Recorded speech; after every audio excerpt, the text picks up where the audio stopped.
Hello everyone and welcome to IBA's New Curve session number 2, the values update. My name is Bill Seymour, company president at IBA, and thanks for joining us today.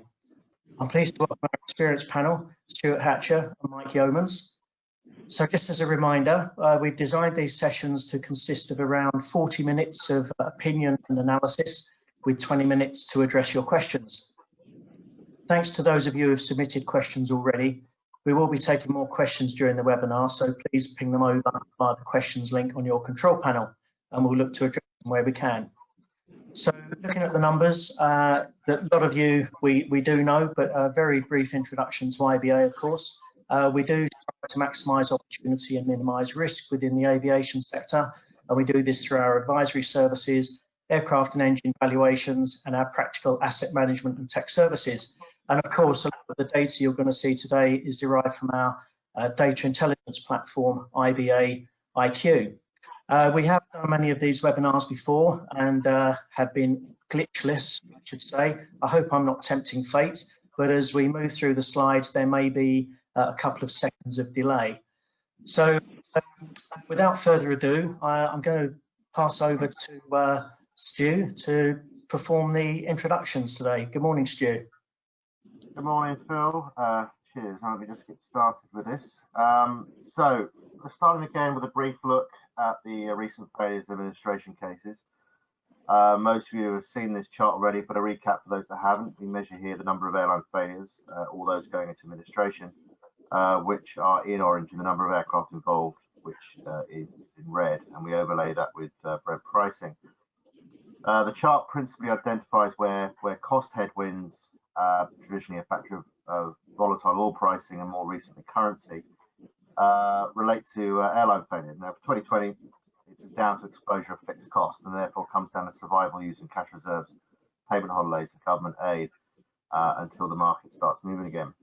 As the crisis persists, then the ability to pay anything back becomes increasingly more remote, and so administration offers a way through to restructure and return some level of normality at the end. Now, whilst it was a slow start to June, I mean, I'm talking from the failure and administration case, it certainly picked up towards the end, taking the tally of about 6 airlines involving 56 aircraft, and that was up till the very, very last tail end of June, which incidentally happened to be the entire list of airline failures, aircraft failures involved in those for the whole of 2016. So it just gives you an indication of the magnitude here. Then once I add in the 1st of July surprise of Aeromexico, then the total for the year has now surpassed that 1,200 mark from 32 airlines and takes the monthly rate now to 200 or 2,400 for the annual rate. And then we're now at around 37 per fleet. So a slight drop from the 42.5 last month. So some big airlines, and you can see that from the inset chart there, which indicates the average size of the failure. Now, as previously covered, further down the road, we do expect Q3 to bring in more failures once those lifelines and cash reserves are depleted. But between now and then, we'll expect to see some restructuring, depending on how the return to normal starts to shape up. Now, moving over to the next slide, and the second failure list, which shows airlines and the number of aircraft rejected on the y-axis, starting from the beginning of the year. Now, those in black have failed, whilst those in green are in administration, and those in blue that were in administration are now entering the liquidation process. Now, to be clear, this is not a surplus list, and many here will re-enter service if restructuring proceeds well. Now, moving beyond May, as you can see between the May and June marks there, which was the worst affected month in history, with 588 aircraft from just 7 airlines. During June, we saw announcements from airline groups such as Tiger Air. We see that they would disappear, in addition to Sun Express Deutschland, Noxscoot, you know, where aircraft could theoretically be redeployed by the parent groups. Although I seriously doubt there are many takers for Singapore's own 777s. Finally, in June, ALIA announced that they would enter administration with a full intention to create a new Operation 2. But, you know, with another of the big Latin American carriers, Aeromexico, filing on the 1st of July, adding a further 125 if you factor in both Aeromexico and the Connect. 96 of these aircraft are on lease. 88 of them come from ABS structures as well. And it takes the total region tally to 615 aircraft, which is more than half the entire total for the world. And that's not even including the interjet repossessions that have been going on since March 2. So basically, over a third of the entire Latin American fleet has been affected. And linking back to what we've said in the past regarding leasing concentration, the region sits at about 67%, so it's pretty high. Not maxed out. We saw that certainly quieten down, say 3 years ago, but it's still pretty high. That's it on that. So over to you, Mike. Mike, before you start, I was just going to say, I think we were hoping that some of these new curve sessions were really going to be very positive. We were going to be, talking about how airlines are starting to put aircraft back in the air. We're seeing the number of stored aircraft come down. Ryanair, I think Michael O'Leary was on the TV here yesterday talking about operating 900 flights yesterday, but that's also on the same day that Airbus announced another few thousand job losses, and there's still no clarity on international routes. So I say, hoping to have set the scene a bit more positively, when I look at the last sort of bubble chart, Stu, I just feel as if there's no end in sight. I can't see that curve flattening yet. Am I too pessimistic? Well, I think if you look at some of the news over the last few days, and certainly Stu's slides, look, you mentioned the long haul markets. If you hear what Qantas was saying yesterday as well about what their plans are likely to be over the next year, I mean, that's not too encouraging. We'll look a little bit more closely at that when we look at the wide body aircraft. But yeah, it's with all the things you're hearing in the news, it's hard to feel too positive at the moment. I'd agree with you. Although reading the Telegraph this morning, then that indicates that they were planning on the next 2 days to open up 75 international routes and avoid air corridors. So although I don't particularly trust the main media anyway. Yeah. Well, I think we'll see. I suppose we're moving from graphs that have generally been going upwards exponentially. We now come onto the values curves, Mike, which seem to be going down. So over to you for the main content. Sorry about the questions. Yeah. No problem. No, it's that you won't. Unfortunately, you won't see many lines on graphs that are going up in the next few slides. So we're going to go through the first the narrow bodies, then wide bodies, regional jets, and then the turboprops. So we'll look at the different generations of aircraft and how we're seeing values changing there. Before we go into it, I just wanted to mention that the value opinions and the value changes that I'm going to show you on the charts are also generated from our IBIQ system, and the values are now live in that system. So whereas before we were giving some indications of where we might be making changes, these are changes that have been made. So just wanted to point that out before we moved on. So we're going to start with the new generation narrow bodies. You can see on the top right hand side of the slide there, we're showing the half-life current market value for new and 3-year-old aircraft, and the typical range of adjustments that we've made to aircraft value.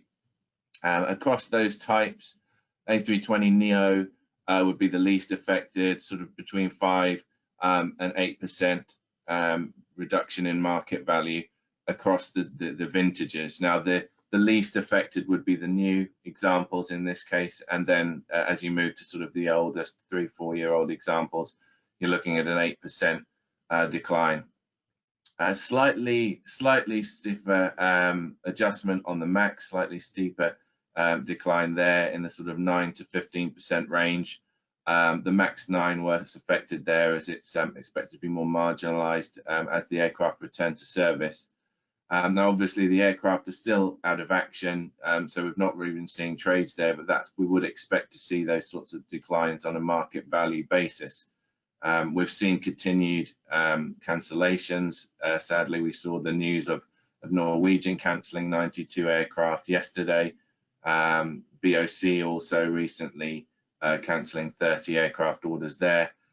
So the longer really that the grounding continues, we're likely to see, particularly I expect from the lessor side, some cancellations there. So not too positive news on the sort of MAX front.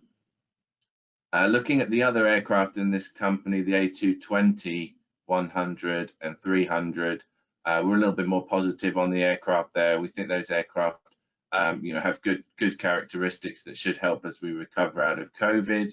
They're flexible aircraft, very fuel efficient. Obviously, fuel cost is low at the moment, but as we see sort of costs rise, these newer generation aircraft should prove well. That said, there is a very narrow operator base at this stage on the A220. It's growing, but that would present a challenge if aircraft did come available in the market.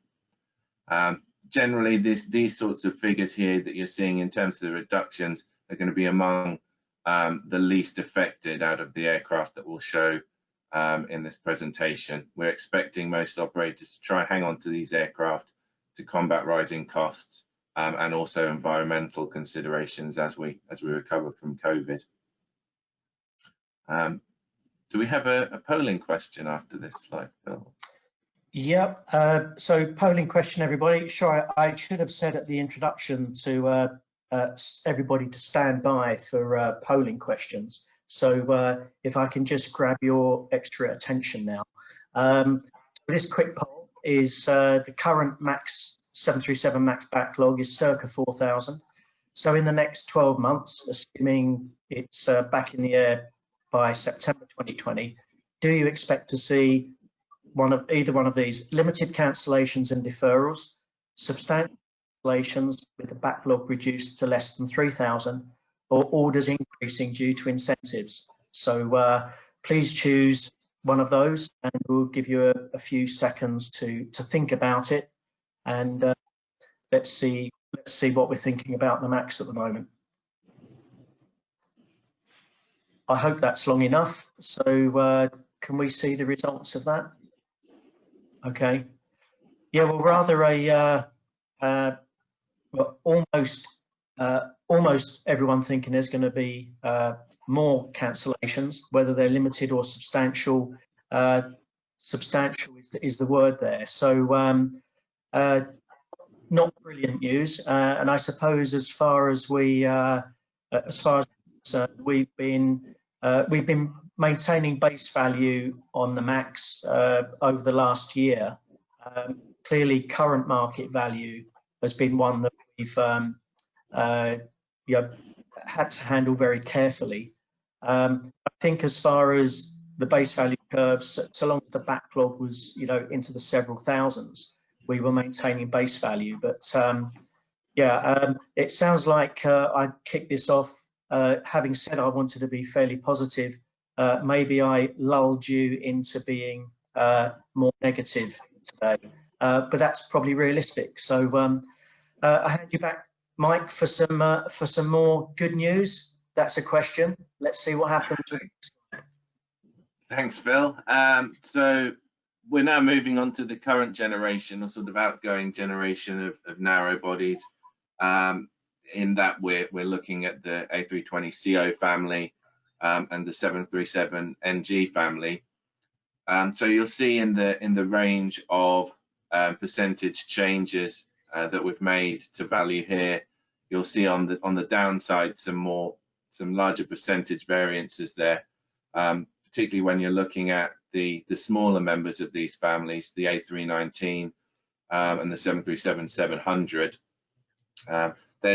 There could be an argument that we're in a low fuel environment at the moment. not as low as it has been maybe a month or two ago, but it's still at pretty low levels, around the sort of $40 or so per barrel. So you could imagine that there might be an argument for operating smaller aeroplanes, but we have seen operators exiting in a fair number some of these older A319s. We've seen some data points on those. We've seen some part outs as well, quite a few aircraft going in for part out there. So in terms of where the greatest pressure on those values we would see is sort of in the midlife or sort of twilight sort of years aircraft, in the 16 to 18 years plus sort of range. Some of the earliest examples, we've not made too much of an adjustment as they get down to sort of around the part out levels.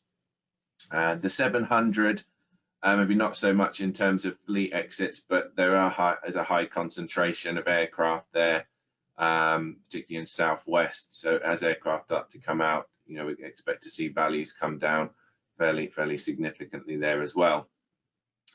The more popular of the aircraft types in this company would be the 737-800, the 320, 321.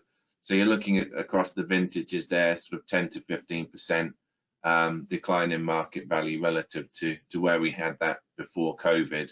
So you can see some examples there of in the graph at the bottom of the screen how values have declined. They're sort of pretty strong last year before COVID, but you can see how that's evolved over the last few months. In terms of options for some of the older aircraft, we are seeing passenger to freight conversions fairly regularly in this area. The 800 obviously now converting on P2F, and the 321. You can see the age of the aircraft that are going into that process is clearly reducing. We've seen a 2012 aircraft going in, 737-800 for conversion recently. That would have been an ex-Jet Airways aircraft that then went on a short lease, I think, to SpiceJet and came back. Now we wouldn't really have been expecting 8-year-old aircraft to be converted a year or so ago. That would have seemed rather unusual, but we're seeing that sort of activity in the market now. Likewise, A321s, where people are looking at sort of mid and pushing up into the 2000s, whereas that wasn't so much the case before. So it gives you a good indication of where things are moving there. If we can move on to the next slide, we'll have a look at some of the wide bodies, some of the activity that's going on there. This is the newer generation, so we're looking at A350s, 787s of all types. So we've not made too significant an adjustment here. We would expect most operators, these are sort of flagship aircraft, the pride of the fleet sort of aircraft. And when we do eventually see recoveries in long haul, we'd expect those carriers to want to be operating these aircraft. That said, there are a number of carriers who are in difficulty at the moment. Stu mentioned some of those on his chart. We're talking about LATAM, Avianca, Aeromexico, all of which are 787 operators of 8s and 9s. No 10s in there, I don't think. And you've LATAM, which is an A350-900 operator as well. And we know that there have been a number of aircraft to be rejected there. So it is going to be difficult to place these aircraft if they do start to come out. But at this stage, no real indicators for dramatic changes in value. We have to bear in mind as well that these are sort of ISTAT defined market values. If you do get distressed transactions, transactions of a distressed nature, you could expect some discounts to those. But overall, we would expect some availability to increase given the difficulties facing some of the carriers over the near term.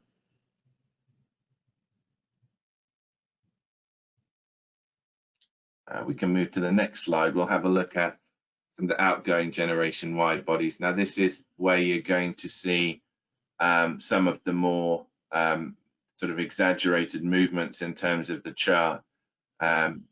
Some of these aircraft types were already struggling before COVID. We were in an oversupplied conditions. In terms of those aircraft types that were affected, we're talking about A330s, 200s and 300s. 777-300ERs as well had experienced sort of sustained value declines over the recent years. Perhaps not to the extent of the A330s, sort of heading in that downward direction. We were seeing placements into the sort of Russian leisure, sort of wet lease ACMI market there last year, but that was pretty much the only market that the aircraft were going into. We weren't really seeing a widespread sort of opportunities for those aircraft, and with the effect that COVID is having on travel generally and leisure travel, it's going to be difficult to place those aircraft as they become available. Now, there are some options for the A330 and 777. We have the P2F option, and we have seen some of these aircraft utilised as sort of temporary freighters. There's various names of mini freighters and freighters that have sort of arisen through COVID. And yes, that's in the short term fairly positive, but I think as we start to see the impact of the weakening economy, GDP falling, the recession that we're going into, that has fairly sort of negative consequences for global air freight. So this sort of uplift there, particularly in terms of the temporary freighters, can't help but feeling it's going to be a fairly temporary phenomenon. So as we asked in the questions there, is this the freight conversions, are they an elixir for residual values? Well, they're certainly positive, and it will certainly create a sort of level where aircraft values will be supported at.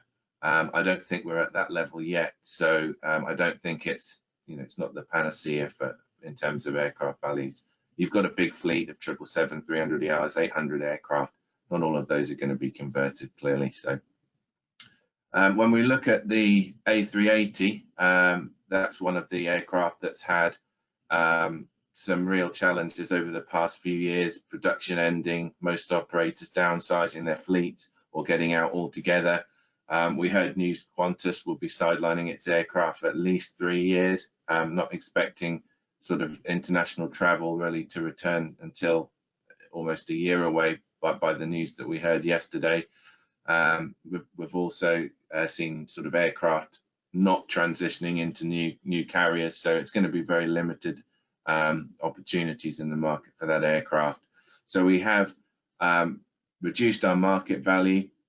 That's crossed sort of below where we'd have a 300ER value now for the first time, and we've also had to make an adjustment to base for that aircraft, just given that the sort of exodus away from the aircraft in terms of operators. That is one of the few aircraft we've had to make a base adjustment to. The 777-200LR would be in that camp also. Future looking fairly bleak there. Delta's going to be exiting its aircraft, other operators too. We've not really seen the aircraft transition well to small fleet size, and the engine values are declining there as well. We've seen some decline on the G90 values, which is really the sort of where the main part of the value is in that aircraft. So we've had to make some adjustments to market and base on the 200LR. Okay, Mike, just on that, what I should have mentioned at the beginning of this session was that we'd originally messaged this session as being engines and aircraft values update. We decided that engines needs a session on its own to make it valuable to those who attend and listen in. So just for those of you who did ask engine questions, I believe we did get back to you to explain that, but just wanted to make that known to everybody that we're sticking really with the aircraft values here. While we're on this, I mean, if we look at this, the graphic here, we're really showing from January 19, we were already reducing some of these values. So these aren't really going to recover, are they? These are, do you hope that these may start to plateau, or are we on a a continual downward curve now with these types?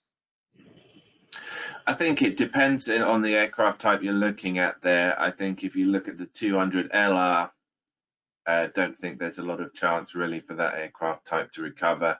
It never really had a wide sort of spread demand in the first place. Similarly, the 380, which is why we've sort of made that base change.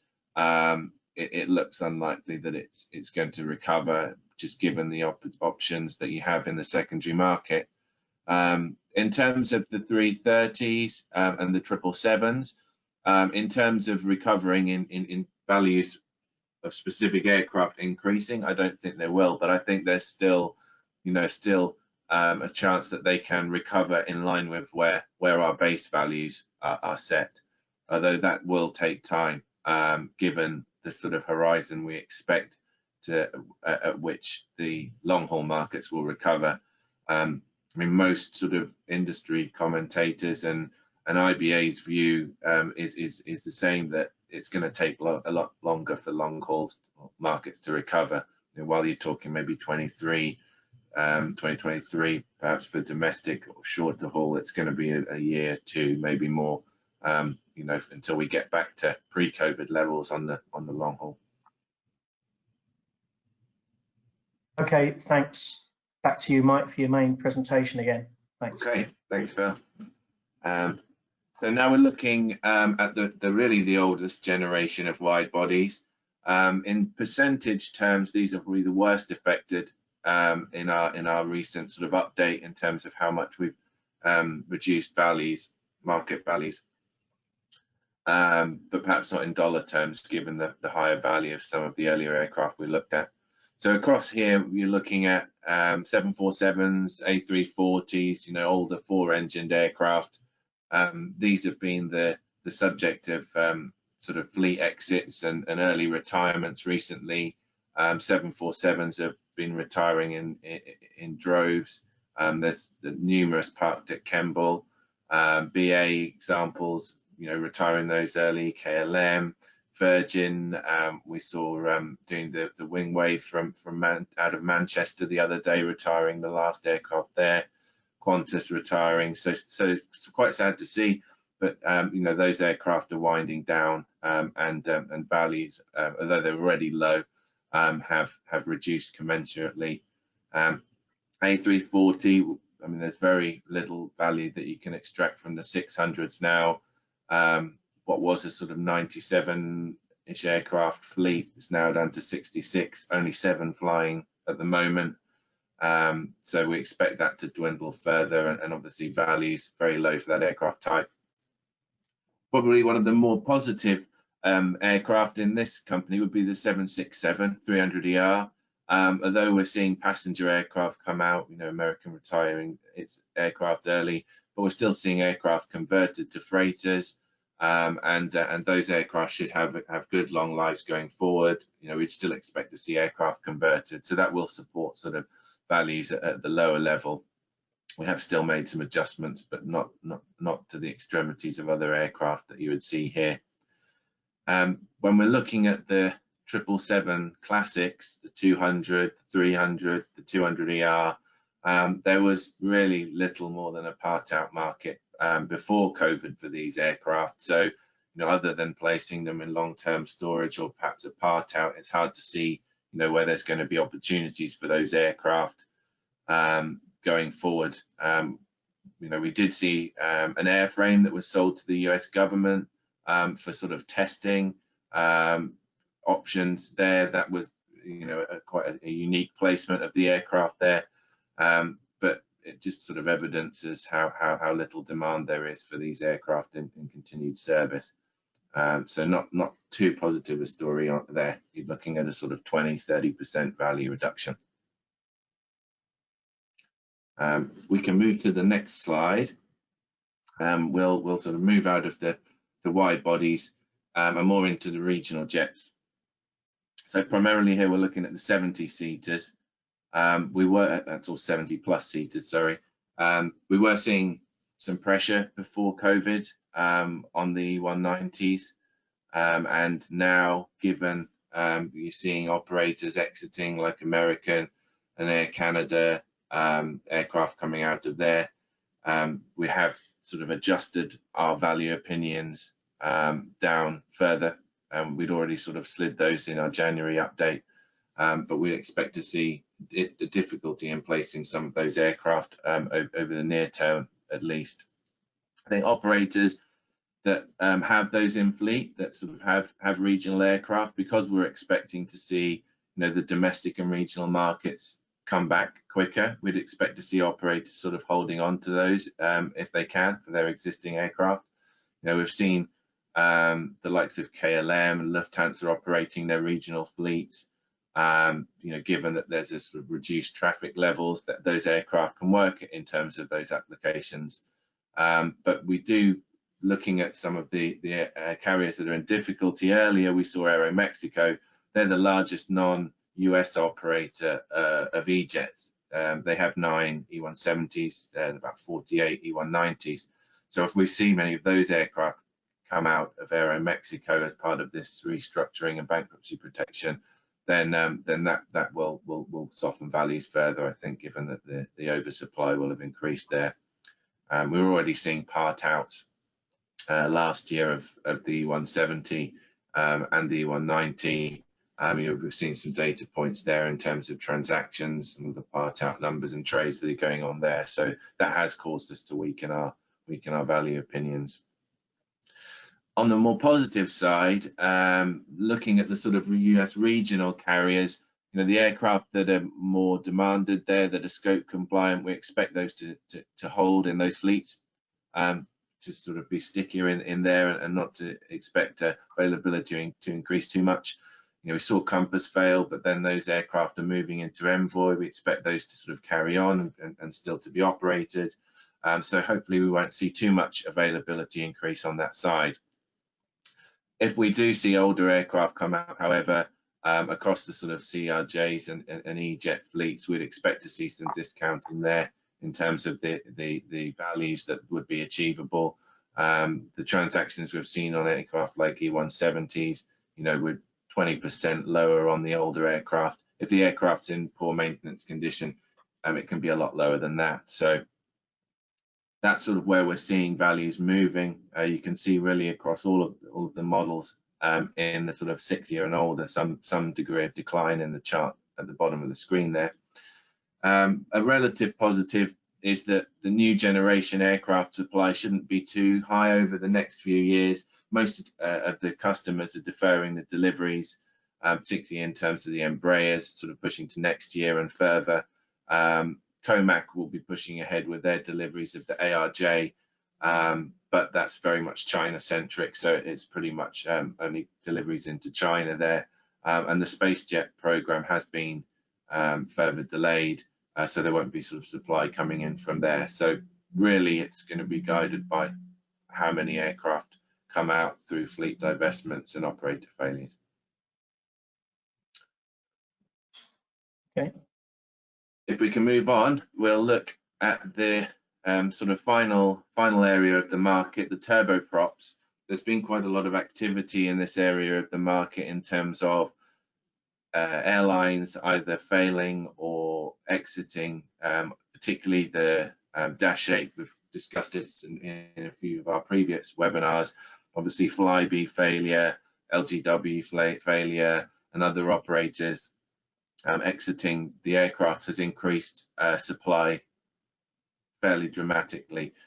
So, I mean, amongst these aircraft, we would consider, in terms of secondary market, the Dash 8-400 to be the most exposed.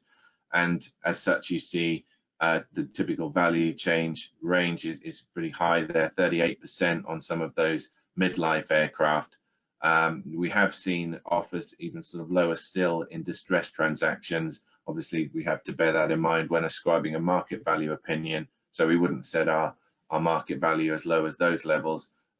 We are aware of aircraft being offered at sort of low lease rates and low value sort of offers in the market there for the aircraft. So certainly some pressure. The ATRs, they've sort of not had such a hard time recently in terms of failures. So Avianca has some aircraft that's in bankruptcy protection. We saw Liat fail, as Stu mentioned, go into bankruptcy a day or two ago there. They have an ATR operator, 5 of the 42s, 5 of the 72s. But given that that airline may restructure, we might not see all of those aircraft come out. But I think if you look across the 72-500 market, that was already sort of had some signs of weakness before COVID. Some of the data that we're seeing through COVID in terms of transactions has suggested that, you know, up to a 30% decline in values there. Whereas before we were talking about the higher percentages applying to the sort of lower end of the value range, that's more in sort of the younger and midlife on the 500, to the extent that the sort of value distribution has flattened really across vintages, and some of those older 72-600 values have sort of come down. Not to meet that, but there's still a premium we would see on the 600, but not so much. We know that some of the failures there that we've noted recently, you know, that some of the lessors in the market of these aircraft have been quite exposed, so that we might see some lower sort of lease rates for those lessors to try and secure some placements in the near term. That was the last slide on the turboprops. Okay. Yeah, polling question. I think there's a few problems with my microphone. I hope you can hear me. So another polling question for you. When do you think the environment will get back to being a key issue for airlines? We put this at the back end of the turboprop slide because there seems to be, you know, the last deal we saw pre-COVID was related to some turboprop financing, which was allegedly sort of more environmentally friendly and seen as green financing. So when do you think the environment will get back to being a key issue for airlines? So the choices are: it will remain the key issue. We've put some dates here, 2021 or after 2022. That's on the basis that at the moment there's other things to worry about. Or rather contentiously, it was or is only an issue in Europe. Does the rest of the world, does the USA and China have the same view on the environment, to be rather politically incorrect? So let's have a look to see what decisions. Well, yeah, quite a mixed bag, really. I suppose if we look at the top in terms of percentage, a lot of you thinking that it will be moving to the right after 2022. I think 29% of those who took part are probably in mainland Europe because we're still flying the very much green flag, and 21% of you are probably not in Europe because you're saying it's only a European issue. But it is going to get very political, I think, and all of these, all of the pre-COVID plans to have a third runway at Heathrow, that was already getting a lot of objections from environmentalists. So I think those things are probably going to move to the right. So we do expect this to come back on the agenda, and we will be following up from our own ISTAT session that we did in Austin, Texas, very beginning of March this year. We do expect it to get back onto the agenda at some point. To the summary. Who's taking care of the summary? Is that, are you going to run through these, Stu, or is this my one? That's still mine. I can run through the summary. So just to talk about the general themes in the value adjustments that we've made, is generally the midlife aircraft and the sort of twilight aircraft where we've made the largest adjustments in terms of market value decline. That's sort of looking at the vintages of the aircraft. The older generation aircraft as well are those that have taken the biggest corrections, particularly the wide bodies, sort of the outgoing generation, earlier examples of those aircraft, and the oldest aircraft, and sort of, you know, the four-engined and the old generation wide bodies. The youngest generation narrow body aircraft values fared the best comparatively 5 to 15% there. Across the older wide bodies, it's more like 20 to 40%, so you can see the difference. But for most of the aircraft types, I think that one of the important points that Phil made was that market values is what we've been talking about in this presentation, and pretty much exclusively those are the changes that we've made. The only exceptions really are the A380 and the 777-200LR, where recent events have really changed our view on the long-term value performance of those aircraft types. Okay, thanks. I think we've got another polling question now, because we have touched on some of the base value and market value things, and this is really a very genuine question for all of you out there. So if you can just pay attention to this one. So the question for you is, I need to better understand the concept of ISTAT base value versus market value. The choices are true, can IBA arrange a webinar please? True, but I don't need a webinar. False, I know enough. Irrelevant, it's only market value that counts. I really do think we've been getting a lot of questions about this whole concept of valuation and base value. So yeah, let's see how we get on with this poll. Aha, okay. Serving, we'll get a date in the diary, because I think we do need to do a much deeper dive on base value and market value. We have had several questions about this, and we did cover it in one of our early valuation sessions, but I think it's very important that we do a much deeper dive on this, because I think in the press there's been even some arguments between appraisers in terms of, you know, how we're dealing with the current situation. But so I appreciate that. I will look into the figures to see exactly how many people took part in that poll. But whether the votes were weighted or not for people who wanted to see another webinar. Yeah. But I do think, you know, genuinely, you know, we're in a period where a lot of people, a lot of investors have not seen any downturn. Obviously, this is unprecedented in terms of the depths that we've gone into, but it really, the valuation of an aircraft, I don't like to be evasive, but it really does depend on the circumstances of that aircraft.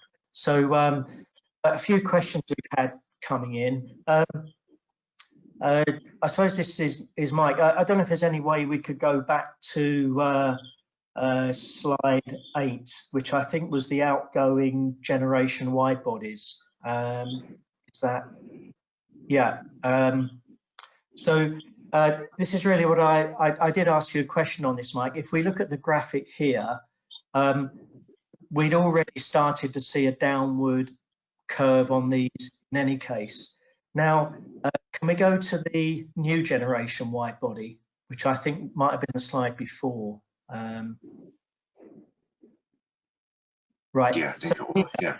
I mean, clearly this is different. These were doing okay, and it was really only the COVID situation where we've seen some pressure on those values. So really the question is, I'll ask Mike first, and then Stu, feel free to follow up, is will this recover? Will we see, and I'm assuming that our market value has dropped below base. So perhaps the question is, will the market values at some point revert back? Will we ever see this moving back towards base value? So Mike, I don't know if you want to have the first reaction to that, and then we can see if Stu is nodding or shaking his head as you give your answer. Okay, I won't look at Stu while I answer the question, but no, I think that they will. I would say that the market values are below base, as you identified. We did have a couple of these aircraft types above before COVID, but they are below base now.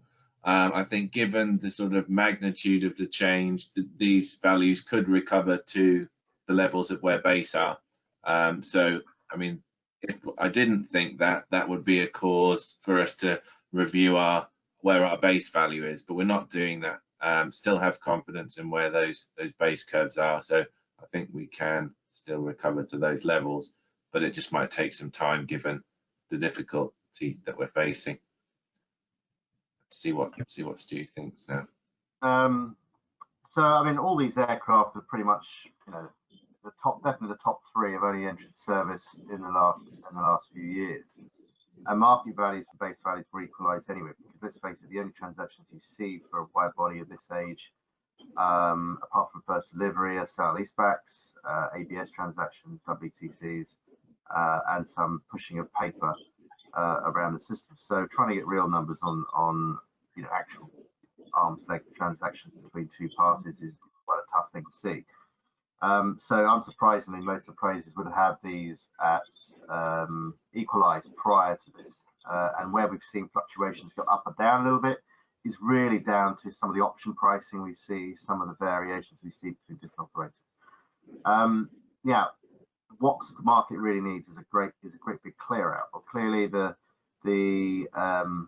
you know, on the outgoing aircraft, it's been really laggy over the last few years because oil prices have been down. We have seen that the number of new orders for wide bodies has been really lackluster because oil price being down. The last real big spurt we saw for orders was during the sort of the 2009 to 2014 period, where oil prices were over 100. So we saw all these orders come really from that period.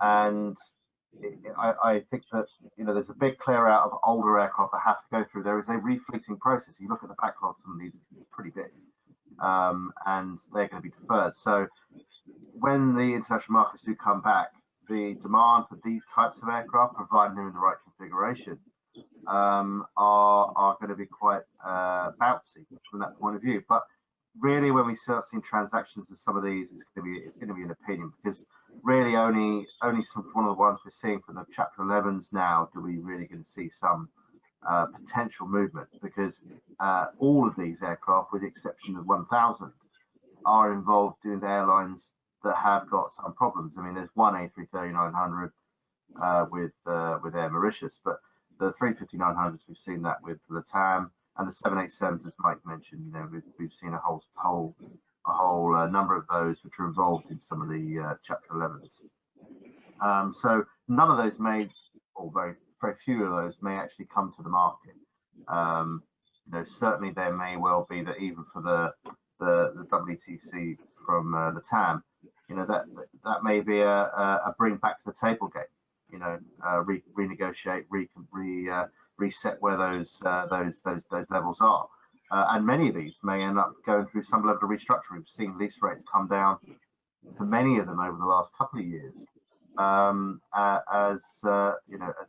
we've certainly seen big 10% drops of lease rates coming down from some of these aircraft over the last couple of years for new placements, which has caused a real problem. So the question is, do I think recovery? Yes, I think they will recover. These are the first that will recover out of the wide bodies.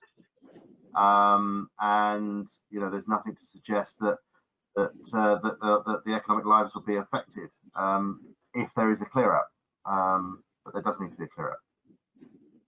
Okay, well, I'm going to ask the very same question actually. If we could go back to slide 5, which is headed new generation narrow bodies, it's really the same question really. So can we expect to see these recover as well then? You can keep this as a much simpler answer if you wish.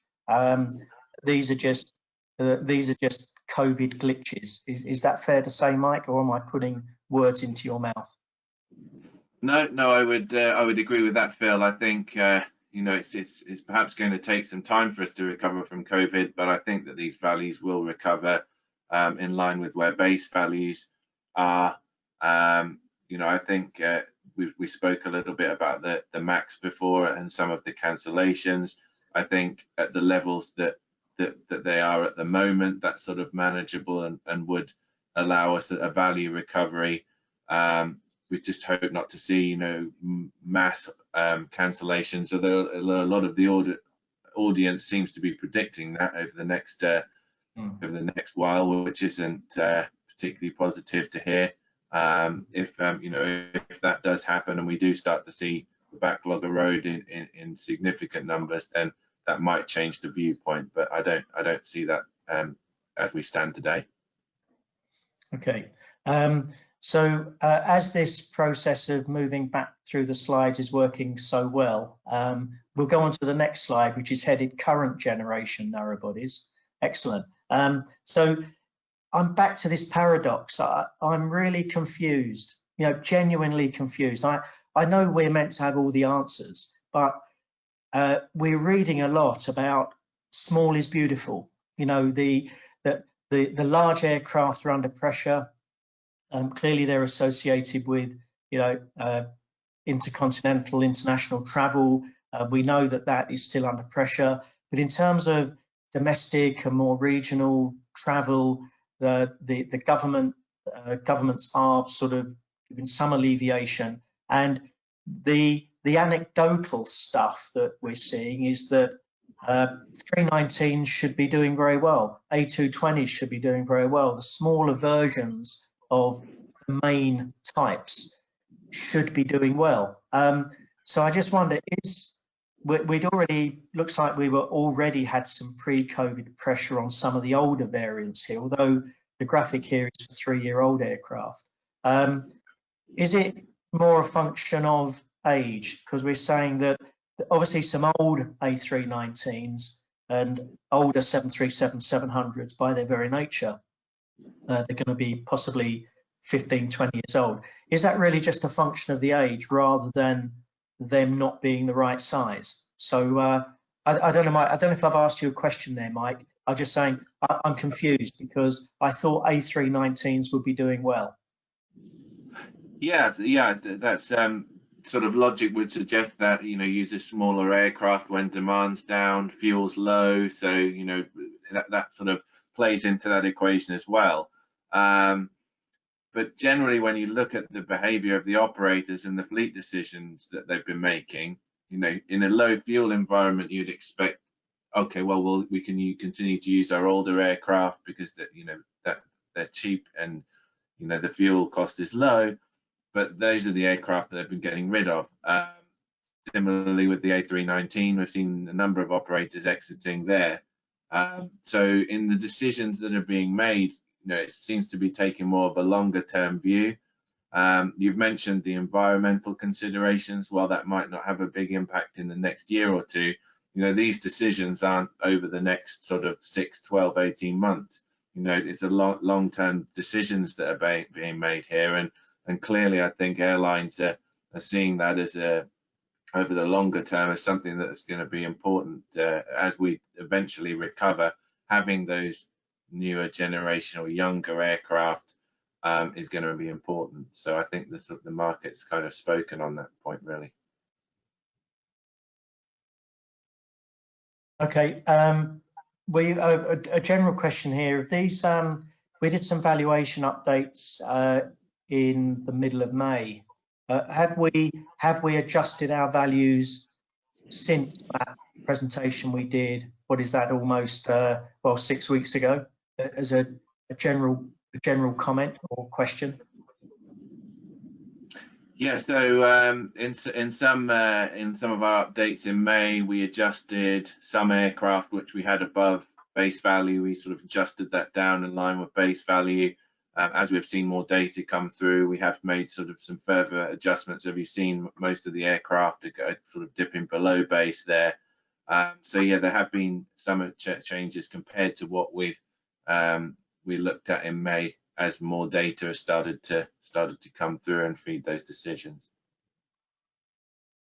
Okay, and of course that leads us into the next question, which is imagine that we're doing the values update in 3 or 4 months' time.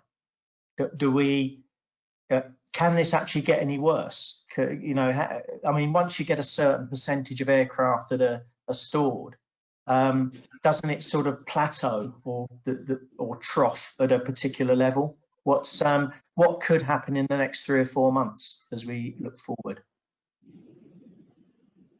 No, I would say that for me.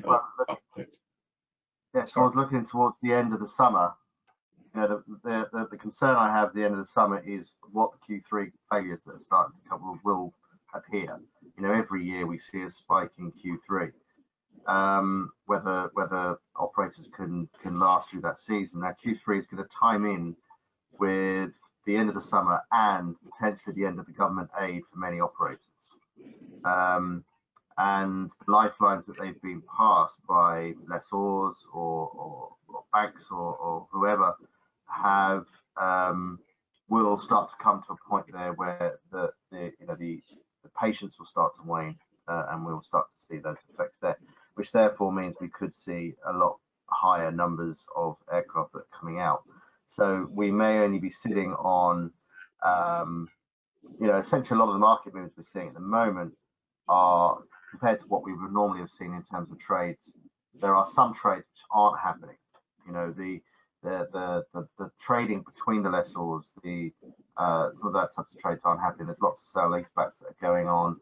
There are some sales going on for part outs and for conversions, and we're seeing some of those ones going through. But there are some types of trades which aren't happening yet because just there is an internal lessor shutdown, or the lessors aren't looking at certain types of trades.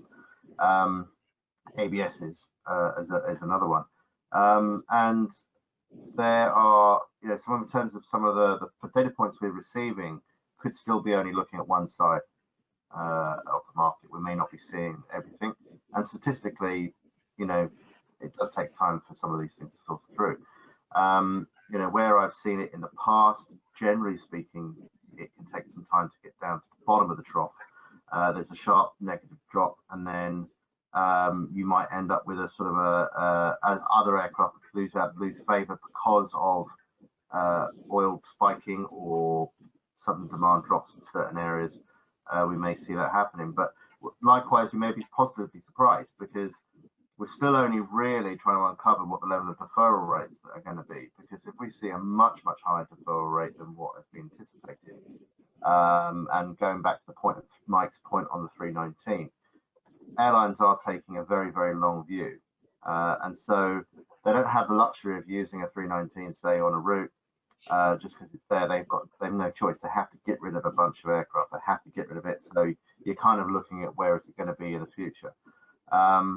And we might suddenly start to see, because there isn't that supply of new aircraft that may be coming down, if the OEM starts to really rack back in terms of deliveries, then we may start to see positive improvements much shorter than expected in certain aircraft types because they have to get hold of them, or sudden extensions that have to happen because they need the aircraft. And realistically, if we're looking at lease ends that are happening over the next 9 months, and so people have already started the process, or they're doing the handbacks now, that may all change as we get to the first quarter of next year, because the preparation for the summer season 2021 will start. And then it's a question of, I need that aircraft for another year. And we could start to see a very different level of conversation that goes on. So in terms of where it can go, I would say that there could be a second trough, but there could also be some strange shelves that do appear in the way that market values go for certain aircraft types. We could see some isolated cases. But in terms of long-range aircraft, we could see more pain. Yeah. Okay. I don't know if there's anything to add, Mike. I've probably come on to the. We've had quite a few questions on engines. We have had a separate webinar, or we're planning a separate one on those, and we've had a few questions on the freighter market. Mike, I don't know if there's something you can add there. I think there was an initial. We obviously saw in the early stages of the downturn where fleets were grounded, the lack of passenger belly space led to a sort of surge of freighter use. I think that's dropped off a little bit now. I think some of the freighter rates that we've seen in the last week have dropped back. But in terms of that conversion market, I mean, you mentioned the A321, and I must admit, I learned something today that an 8-year-old 737-800 is going through conversion. Yeah. That seems, I say, almost incredible to me. Almost, I don't really want to say it's a waste of a passenger aircraft, but maybe this is the new norm. Could we expect to see younger aircraft being converted? And does that mean, what does that then mean for the older ones? You got anything you'd like to comment on that? Yeah, certainly. I mean, I think we were expecting that sort of, whilst the PPE needed to be transported rapidly around the world, and obviously all the belly freight coming out of the market because of the passenger aircraft. I mean, that was always felt like it was only going to last for so long. As the belly freight comes back into the system and we see the sort of the demand side of that freight equation reduced, then obviously we were going to expect to see that sort of switch around. On your point in terms of the conversion candidates, we have seen that age of aircraft going into conversion reducing. It was initially for the 800s, it was sort of the 99, 2001, 2002. We're now in the sort of mid 2000s. Seems to be quite a few aircraft converting there, sort of 2007. There's quite a few aircraft there, ex-Ryanair examples going in, which are only sort of 12, 13 years old, which traditionally would be on the young side for where you'd expect the freight conversions to happen.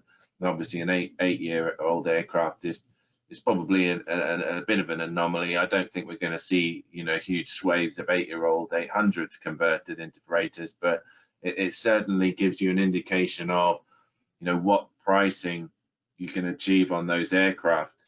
You can't be paying it what would you pay for an 8-year-old aircraft last year and make a freight conversion work in terms of the lease rates that you're going to get. So I mean, for an 800 converted, we're sort of looking in the 180, 185 sort of lease rate per month. So you need to either be owning that aircraft and looking at the specifics of what you would need to do to put that back in a passenger operation, either facing it being stored potentially for some time or looking at that freight conversion. But generally, if you're looking at prices that were paid for the oldest 800s, you can get 4, 5, 6 year younger aircraft at the moment, compared to what you would have paid for an older aircraft a year ago. So okay, it shows you how much the lease rates have come down. Yeah. Well, look, we've gone over by a few minutes, but I think it was well worth it. So I suppose I should just finish off by saying we've had a lot more questions during the session. If we didn't answer these your specific questions, we will be getting back to you on an individual basis. So just as a reminder, we're using data from our online data intelligence platform, IBA IQ. We're offering demonstrations or should I say, demonstrations. So please drop us a line or register through the website if you'd like to take a look at the system. And please do get in touch if I can help with anything that we discussed today. So thanks all for attending today's session. You will receive a follow-up email tomorrow and a link to a recording of today's session and the slide deck. So on behalf of IBA, Mike, Stu, myself, and thanks to Lucy, Mel and Tom, the marketing team, it's goodbye from me and the rest of the team. Bye for now. Bye.